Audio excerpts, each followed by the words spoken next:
And I think that the scheme has always been that he wants to like kill a whole bunch of people. Yes. He wants to kill a whole bunch of people. What? Camera. You wanted me to look at the camera? No, it's okay because you can't. This is a break. It's a break. It doesn't matter because we can't see eyes. So if he's looking at us and talking, this is me we're looking at the interacting. camera. It doesn't matter. It's the same thing. So he can interact with us. Wait, but you're always cussing me out because You're looking at the screen. I'm looking at the camera. No, I curse you out when you look at the screen. At I the say, camera. Look, this is me right now. Okay, I'm looking at the camera. This is me right now. I'm looking at the screen. You know, I'm There's no wearing difference. shades from now on just for that. No, the point of it is like this. When you're We are talking, cooking tape. That's it's right. right. It's right. Right. What I'm saying, so he understands. When you're talking to me or someone talking to us, it's fine. When he's talking to camera, he talks to camera. As long as you don't look to that screen there. That's why I only say turn that off. I don't complain about you looking at anybody. That's it. I'm being Back. a bastard again. You know, I'm not going to sit here and take this. Cal, can you continue? I sat there and took it. You were smiling at me and like kneeing me under the table. I'm like, what is going on?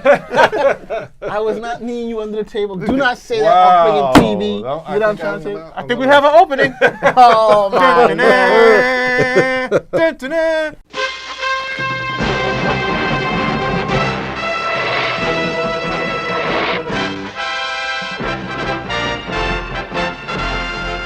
Gathered together from the cosmic reaches of the universe, here in this great hall of justice, are the most powerful forces of good ever assembled.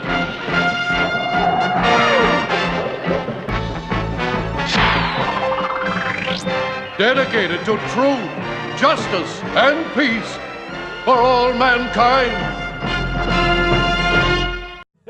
Welcome, everybody. Spinner Rack in the house. We're going to be talking about probably one of the greatest Marvel villains around. Probably one of the most powerful Marvel entities around. It is Thanos the Great himself.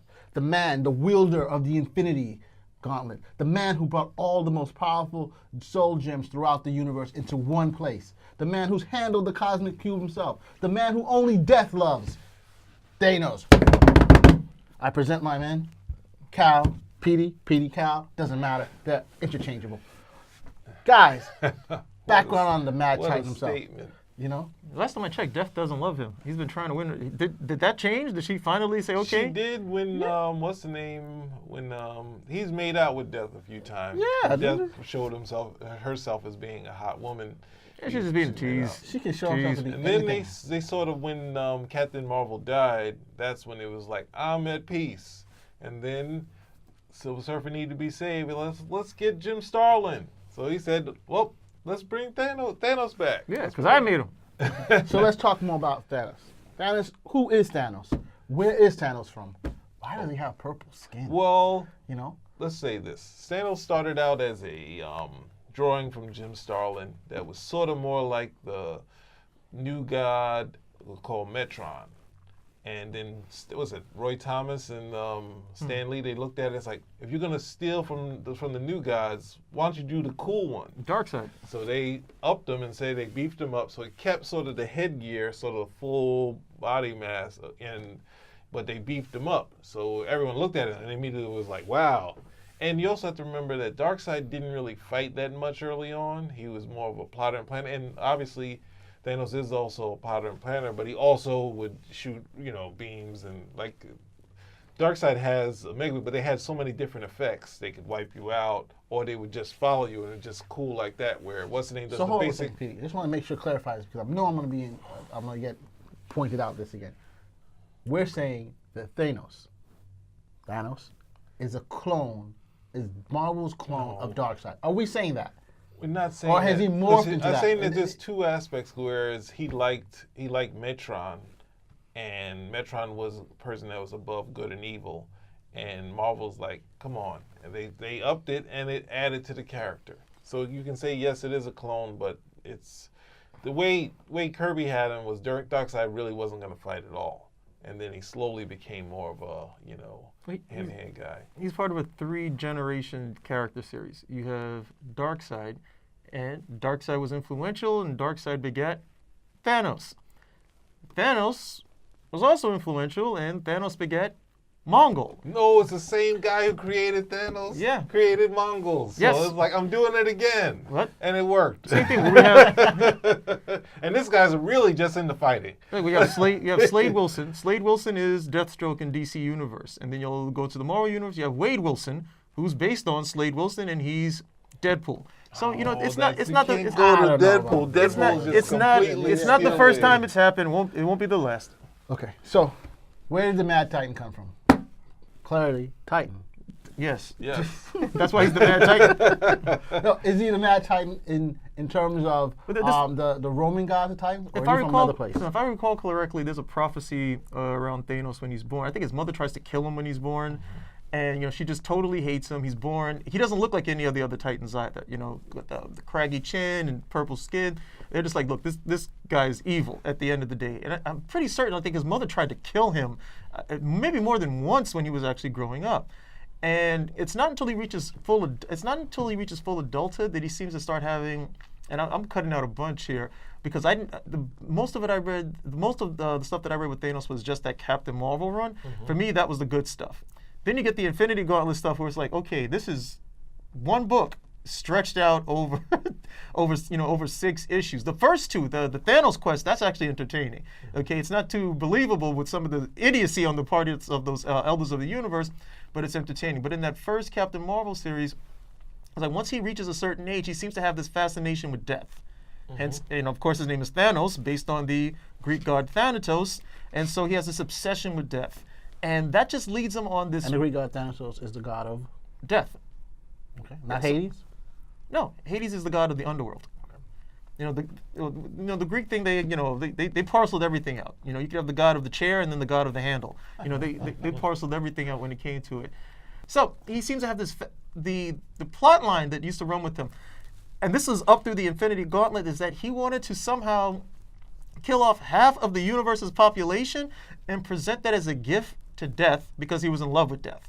That leads him on his first machination where he wants to acquire the Cosmic Cube, which is known as the Tesseract in the the movies. Marvel films. Now, what is a Tesseract? It's a cube. That's all it is. It's a Powerful cube. cube. Okay, but he wanted to acquire that cosmic. He wanted to acquire the Cosmic Cube. Now in the films, they did one better because they decided that the Cosmic Cube would house one of the Infinity Stones. So so it's like, I guess you could merge both of the stories. But that first story was very good because he gets the Cosmic Cube and he totally remakes the universe in his wildest, imagination. He's taking everything out and he's killing off all the people. And Captain Marvel, this is the, not the original Captain Marvel, but Marvel. The Kree soldier, literally, the cube is right there, and Thanos thinks he's pretty much got him because, Marvel is dying. And as he's dying, he literally goes and he karate chops the cube, and that's the only way everything is stopped. So that big plan that he had, failed, but he dies at the same time, and he was taken off the table. Then it was what Petey said was correct. Silver Surfer in the 90s, and I'm not sure why, he was very popular. Yes, he was. He's always been a popular character. And that's why a lot of these guys fight for him tooth and nail because they still remember it. But that series that he had was very popular. And then I guess the sales started to soften a bit. They were like, well, look, how do we keep the interest? And a Silver Surfer book is hard to keep the interest on because it's the Silver Surfer at the end of the day. But Jim Starlin comes back on, and I think this is around issue 34 or something. Yeah. That's the first time we see the Infinity Gauntlet, and then we get the whole storyline that goes after it. Petey pointed out in another episode where we think that the Silver Surfer is going to get the gauntlet, and it turns out Nebula gets it. Yeah. All this like some misdirection. They have such a long storyline with the Silver Surfer, and he just has a moment where he misses it. And it's like he starts the Infinity Gauntlet, and then when you get to that moment, it's like, well, maybe no Nebula because he just torched Nebula. But sorry, keep going. But how does he dumbest get the, thing ever. I thought it was a big plot fail at the end of the day. But go ahead. But how does he get the power to become, to attain the cube and to get the gauntlet? I mean, He's an Eternal. No, but I'm saying that's what I wanted to make sure. So he is an Eternal. The powers that he has, the people that he has, the Titans have powers. But how does he surpass them?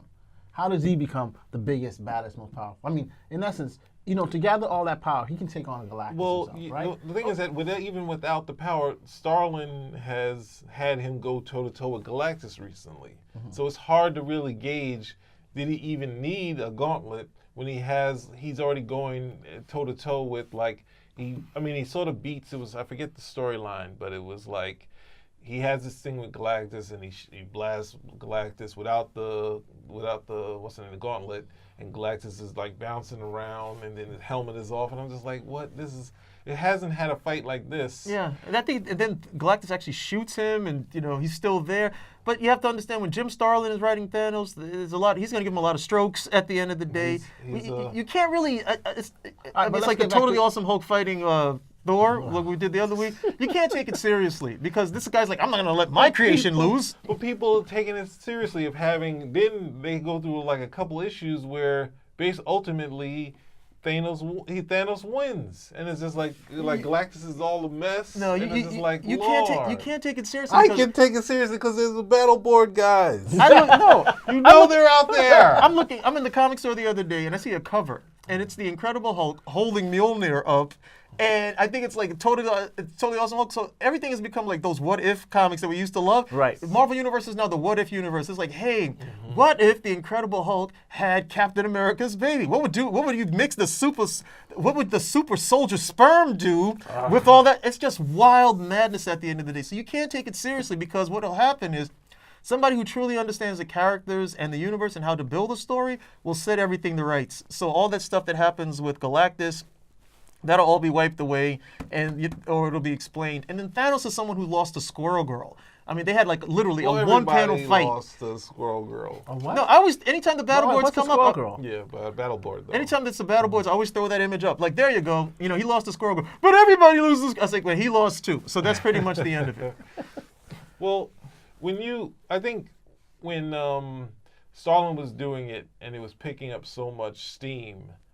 And he did because he said in a recent interview that he wasn't initially planning to do the Infinity Gauntlet. He was doing a Surfer. He did do the 2 issues of Thanos Quest. And then next, they were like, can we get something else? And and Perez was just in line, so they did the Infinity Gauntlet. But at the same time, he was saying that a lot of people didn't want to have their characters in the book. That's why there's only like 2 X-Men in there in the first one. And it's at that point, he's like, I had some success, but not success like the X-Men. And I was like, it's interesting to hear him say that. But then after we got to the second one, then everyone was like, we need doppelgangers of our characters too. They need to be in there. So it's like everyone got forced. Not to say that Infinity War would have been any better, but it's interesting to hear that aspect. And then it sort of ran out of steam on the Infinity's Abyss. I think that was the last one. I can't remember what the last one. I thought it was like Infinity Crusaders. Infinity Crusade. That's it. Infinity Crusade was that. And then a little later they did the end, where he sort of did a continuation of what was going on with Thanos. And then next thing you know, they're like, we got these movies coming out. Do you got anything? And have you read Infinity Revelation? It's Infinity. I'll just say one thing. When you say it ran out of gas with the third one, it ran out of gas with issue 3. That thing could have been over in 2 issues. No, it could have been over in 2 issues. That's a Perez comment on like, how many times can you kill and bring these guys back in this miniseries? So I only can see 2 issues. But of course, Perez said it in the nicest of ways, so you never know it was. And he would know because he did Crisis on Infinite Earths, where they kept bringing people back every issue. Yeah, they did. Crisis is even. Crisis is the basis of the DC universe, while you have Infinity Gauntlet was basically the basis of the Marvel universe. You have all these characters.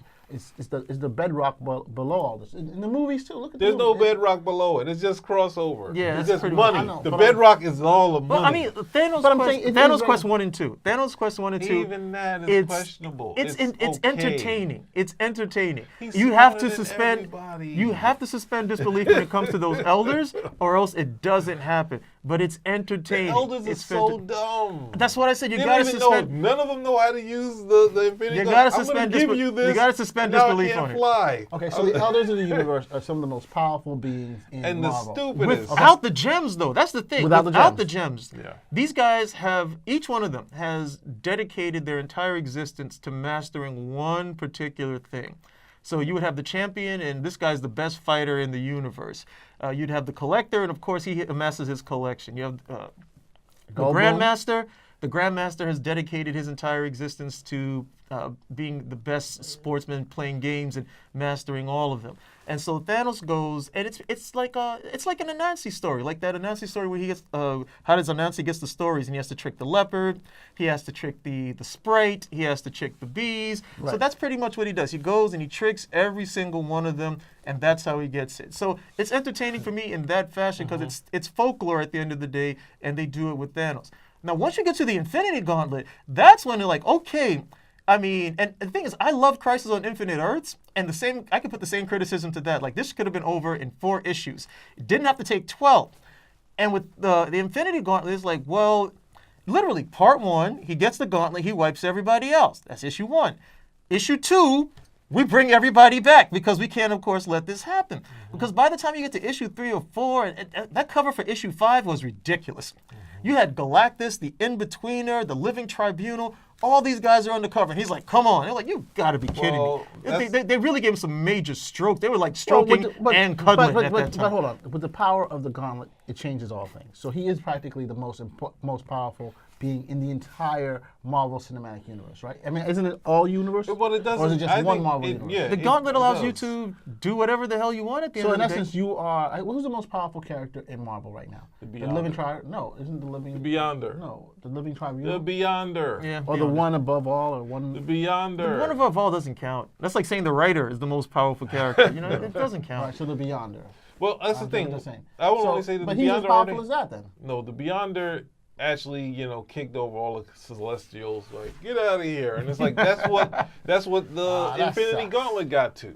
That got to that moment. But it can, because you got all the power. From Where these guys seem to forget about it is if you have a gauntlet or any type of item, like the Cosmic Cube, which he could have just went for again, but wanted to do something different. But you have an item that will let you do whatever you want. That becomes very debilitating in terms of writing because this guy can do whatever the hell he wants, which means characters can't challenge him unless he's an idiot. Okay, that means you would have to purposely leave some sort of loophole for these guys to be able to defeat you. You can do whatever you want. You're invincible, you're omnipotent, you're omniscient, okay? You're omniversal, whatever you want to say at the end of the day. Once you have that type of power, there is no reason for you to lose it. So, but the thing is, you can't kill off half the Marvel Universe. It's just not feasible. So we're going to have to find something else to come back in. But then it just becomes very debilitating at the end of the day because then Thanos becomes this cyclical character of, I have this plan, I execute the plan, I achieve the plan, I screw up, and now I'm back to scare. And he does it every single time. He did it with the Cosmic Cube, he did it with the Infinity Gauntlet, and then he does it going forward. But his fan base is rabid at the end of the day. They love this guy, but again, I would love to be in this guy's shoes. Yeah. I would love to have that power. I would love to be able to do this. I'd love to outsmart everybody, but he loses every single time. I mean, look, we're going to see him lose in the film. And to be honest, we've made the complaint that Marvel kills off all his characters. Please, kill him off. Don't bring him back. I don't know, man. They got 2 movies to do. They got have 2 movies. Yeah, at the second one, like, bye. Goodbye. Because you already know what's going to happen. Somebody's going to get the gauntlet. It's going to probably be the least expected person will get the gauntlet. And then afterwards, you can put that to bed. But that whole machination of getting it, killing everybody off, and then the idea that somehow somebody's going to get the gauntlet off his hand, you're invincible at this point. Just make the gauntlet a part of you at the end of the day. There should be no reason for you to lose to these lesser beings at the end of the day. It's like an ant contending with me.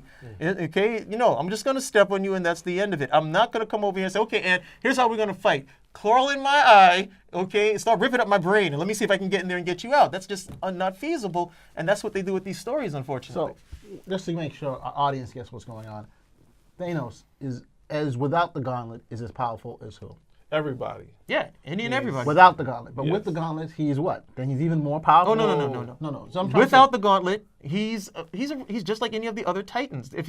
It's not that he's But stronger. who's the Titans? I'm saying, is it relative to, Yeah, to Galactus? Makari would be a Titan. What about the champion? Starfire would no. Those are elders of the universe. The Titans are based on the Greek gods. Okay. So they're like simulacrums of the Greek gods, if you will. They're like carbon copies to a certain extent.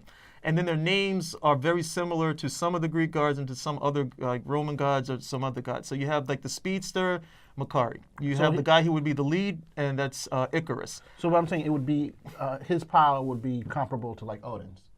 No, he's not that powerful. He's not that Oh. powerful. He's just he's Depending on Depending on how he's written, but the morning how Jim Stalin turns over. yeah, when he's introduced, he's one of the Eternals. He has this bent on death. He has to go achieve this power. Now, it's not that another Eternal couldn't have done it. Those guys aren't mad or evil like he is, so they're not even thinking on doing this.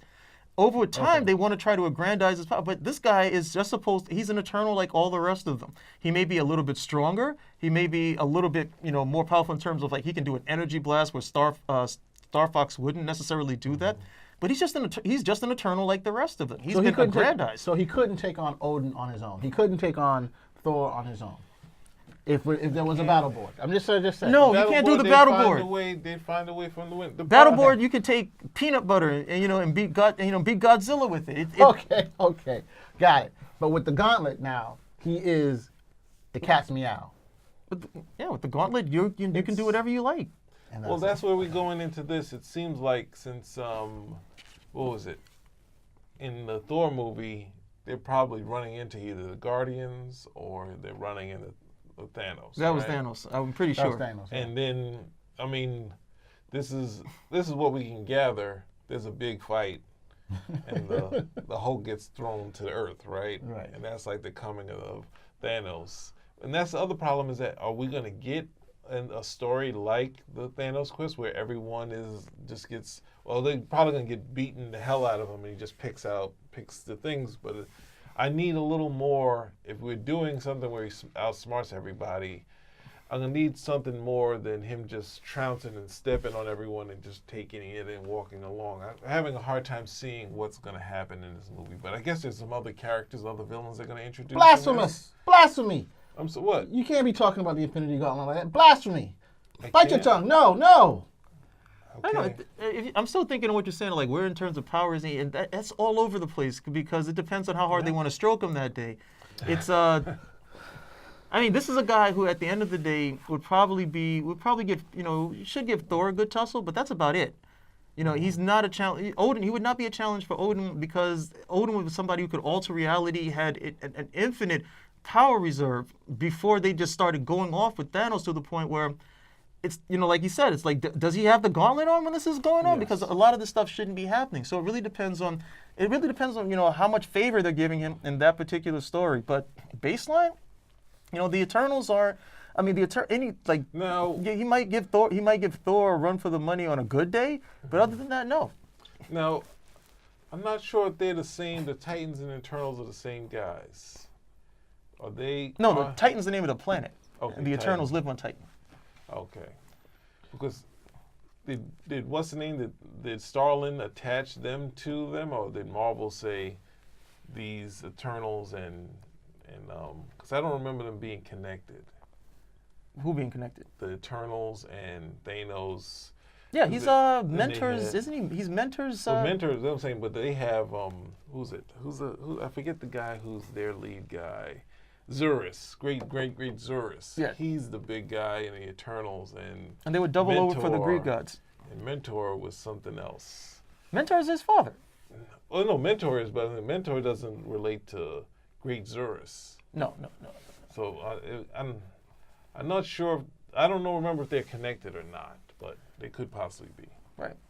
But anyway. Yeah, it's one of Kirby's last great contributions to the Marvel Universe, the Eternals.